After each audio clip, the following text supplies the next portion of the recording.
Hey everybody, welcome to Silver Review. Today we're going to be doing a quick look at Act 2. We're going to be going through a couple different categories: area aesthetics, music, story, the bosses, the flow, and the difficulty, similar to what we did with Act 1. But this time hopefully we're going to do it with a little bit more pep, and we're going to do it with a little bit more speed. So the first thing I want to look at is area aesthetics. And from what I saw, there were four main aesthetics. There were caves, there were plains, there were ruins, and there were jungles. And unfortunately, I wasn't quite as passionate about this act's aesthetics as I was about Act 1. Act 2 had good transitions, similar to how Act 1 did. You going from like a ruins to a jungle to a plains never felt like it was an unrealistic feat to have in the real world. But unfortunately, you didn't have any of those big features. Like walking through a jungly trees just doesn't feel quite as cool as those beaches felt for me. So I would say that you had good and different transitions, but unfortunately it came up a little bit shorter in Act 2 than Act 1 when it came to the aesthetics overall. So second, the thing that we want to focus on is the music. And like I said in the first Act 1 review, music sets the tone for the act. The first time you play a game through, you should always have the music on, because that's the way that it was designed to be played. Act 2 started with a much more mellow bass to the music. It was almost like ambient sounds. And then as you move further into the act, you actually end up getting like more electric guitar and a bigger ramp up on all of your music, so that when you're going into the final boss encounter, it's electric guitar, rock and roll, big drums. It was really nice, and it kind of helped build anticipation and maybe a little bit of anxiety. I thought it was very good. I thought maybe it was even better done than Act 1, because Act 1 gave me that one spot where, unfortunately, after I finished the event, the music kind of picked up and jolted, and for me in Act 2, everything kind of ramped up and was building towards a much more exciting end to the act. The third thing I want to focus on is the story, and I have the same problem in Act 2 as I had in Act 1, where unfortunately I'm picking up little bits of the story, but unless you really go hunting for it, it's hard to follow what's going on. And I'd like to know if other people felt that way too. So if you wouldn't mind letting me know if you found it hard to follow the story of Act 2, if not, how you got that information, and whether or not you're standing there listening to all of the dialogue every single time, or if you're clicking on all of the like little bonus objectives with the little exclamation marks, or what exactly you're doing, because I didn't follow the story very well. I didn't really know why I was doing everything. I knew what I was doing, I knew where to go, but that isn't story. That is just gameplay. So I'd like to know what you guys thought, so please leave me a message down below. Tell me what you thought. Was the story hard to follow? Was the story easy to follow?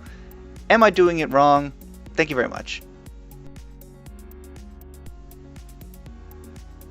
Moving on, the fourth thing that we wanted to look at was actually those bosses again, because Path of Exile is supposed to have really awesome boss encounters, or at least that was the impression I was under. And again, they really let me down this time.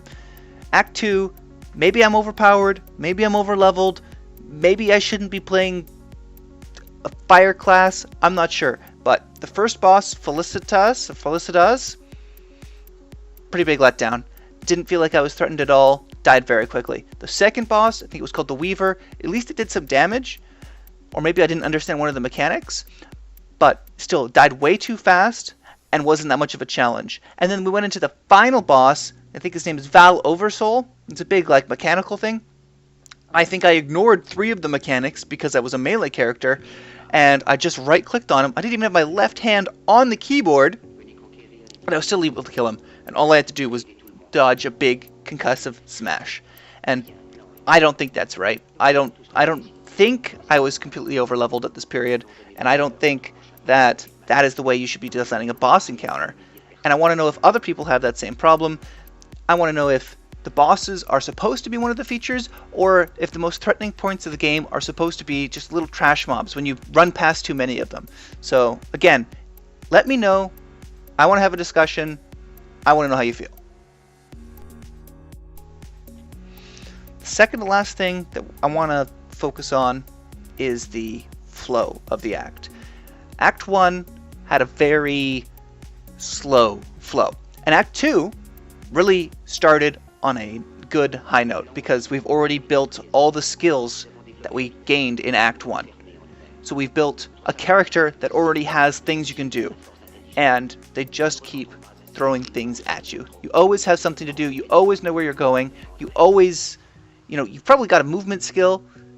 Everything is just a lot more exciting in Act 2 than it was in Act 1. I thought the flow was good, it ramped up. I felt that like the music helped with the flow a lot.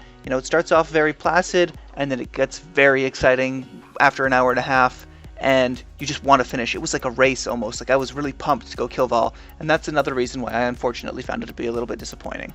I thought that the flow was really good for Act 2, and I was really excited going into Act 3. And then the last thing before I give a full review of Act 2 is going to be the difficulty. Act 2 struggled a little bit again. I didn't feel that threatened in the act. Eventually I started to play more and more recklessly because I was looking for that challenge, but I'm still trying to experience all of the game.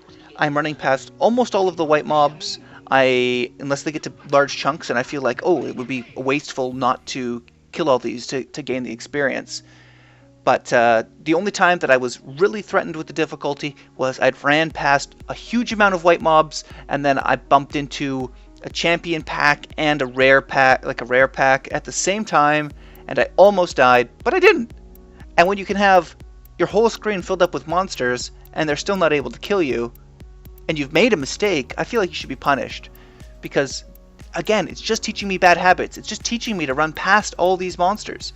It's just teaching me that there is no consequence for that because I didn't die.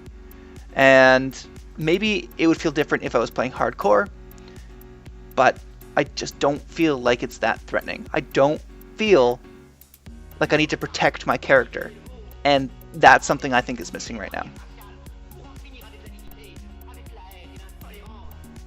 When it comes to a final review of Act 2, I would say that it was better than Act 1 in a lot of ways, but it did still fall short in others. So the music, I think, was probably better. The area aesthetics, maybe a little bit worse. The bosses, I felt like they had character. I feel like Brutus was kind of lame, and I felt like Merville was kind of lame in Act 1. I feel like the three that you have in Act 2 all kind of had personality. Unfortunately, they all let me down on difficulty, but I think that's been a common theme throughout the game so far. The flow was way better in Act 2 than it was in Act 1, and I feel like in general it probably gets a slightly better score than Act 1 does. So maybe we'll head for closer to the 90 mark of mangoes, but maybe cut it off at about 87, 88. Anyway, thanks for watching. Please comment. Let me know what you think. Let me know if the voice was a little bit better. Let me know if you had the same problems that I did. And let me know what I can do to make these videos better for you. Play safe.